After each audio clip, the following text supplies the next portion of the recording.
अस्सलाम वालेकुम। बशीर बहुत नालायक और निकट्टू तबीयत का था। उसके स्कूल में उस्ताद और उस्तानियाँ इससे नाला रहते थे और साथी उसका मजाक उड़ाते थे।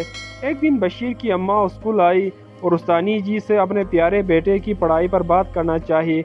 उस्तानी जी तो पहले से ही भरी पड़ी थी बशीर की बेवकूफ़ी और पढ़ाई में गैर दिलचस्पी की दास्तानें बगैर लगी लिपटी रखी और इसकी माँ को सुना डाली कि ये इतना नालायक है कि अगर उसका बाप जिंदा होता और बैंक का मालिक भी होता तब भी उसको नौकरी पर न रख पाता। बेवा माँ पर सख्ता तारी हो गया। बगैर कुछ कहे अपने प्यारे बेटे का हाथ पकड़ा और स्कूल से चली गई।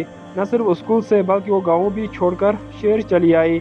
वक्त गुजरता गया, गाँव बढ़कर कस्बा बन गया और 25 साल गुजर गए।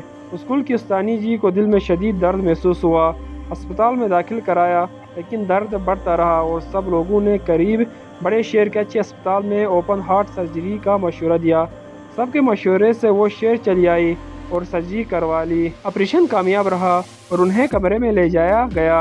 बेहोशी के अद्वियात के ज़ेर असर उन्होंने आंखें खोली तो सामने एक खूबसूरत नौजवान मुस्कुराता नजर आया। उसे पहचानने की कोशिश करते हुए यकदम उनका रंग नीला पड़ने लगा। उन्होंने अंगुली से डॉक्टर की तरफ इशारा करके कुछ कहना चाहा लेकिन शायद मसनूई ऑक्सीजन बंद हो चुकी थी। डॉक्टर खौफजदा और परेशान हो गया और उसने आगे बढ़कर उन्हें संभालने की कोशिश की लेकिन उस्तानी जी ने लम्हों में ही दम तोड़ दिया। डॉक्टर की आंखों में आंसू थे। वो पलटा तो देखा कि अस्पताल के स्वीपर बशीर ने वेंटिलेटर का प्लग निकालकर अपने मोबाइल का चार्जर लगा दिया था। अब अगर ये समझ रहे थे कि खूबसूरत डॉक्टर वहीं सादा और बेवकूफ़ सा लड़का बशीर था जिसकी माँ ने उसका हाथ पकड़कर रोते हुए गाँव छोड़ दिया था और शहर आकर उसको डॉक्टर बनवा दिया था। प्लीज़ जाग जाए, नावल के असर से बाहर आ जाए। हकीकी ज़िंदगी में बशीर बशीर ही रहता है।